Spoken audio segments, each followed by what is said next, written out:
All right, let's dive into a topic that's been called everything from the future of money to a massive digital gamble. We're talking, of course, about Bitcoin. But first, let me ask you something. Just imagine for a second, what if you could send money to anyone, anywhere on the planet, almost instantly, without needing a bank or a credit card company or any middleman at all? Well, that is the core idea behind Bitcoin. See, back in 2008, a paper was published with that exact title, a peer-to-peer electronic cash system. It was basically the blueprint for a whole new kind of money, designed for the internet age. So, let's cut through all the noise, all the headlines, all the crazy jargon. What is Bitcoin really? Let's break it down. Honestly, the easiest way to think about it is this.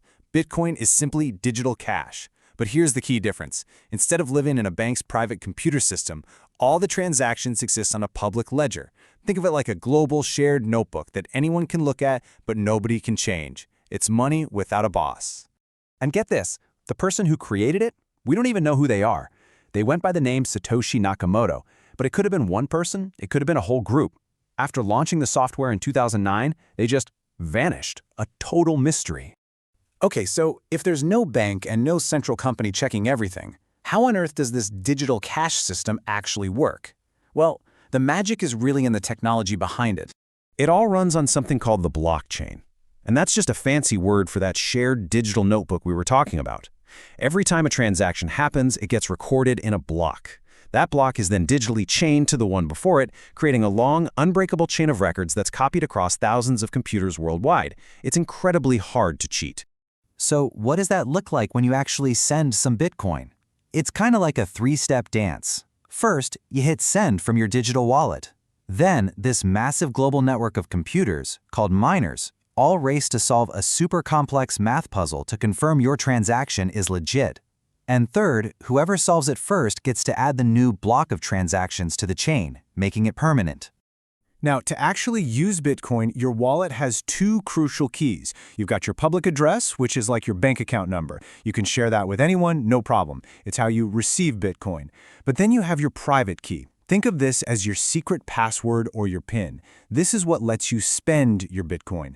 And let me be crystal clear, you never, ever share your private key with anyone. You know, Bitcoin's journey from this obscure little idea to a global phenomenon has been an absolute roller coaster. Let's take a quick look at some of the biggest moments.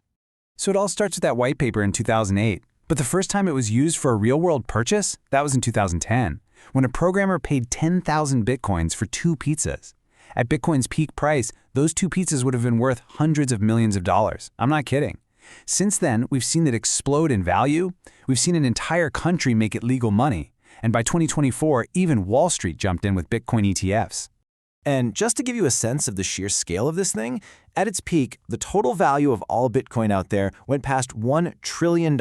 That's a T. It went from a nerd's pet project to a massive global asset. So what are people actually doing with it? Well, it's a few different things. Some are using it for that original idea of just sending money directly to each other.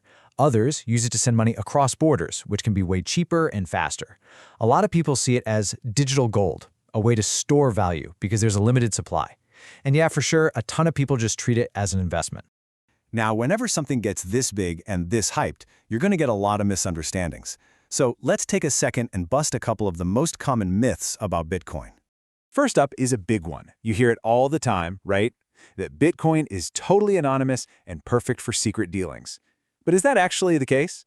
Well, the reality is a little different. Bitcoin isn't anonymous, it's pseudonymous. What that means is your real name isn't tied to your account, but every single transaction is recorded publicly on the blockchain for anyone to see. And with today's tools, believe me, it's very possible for those transactions to be traced back to who made them.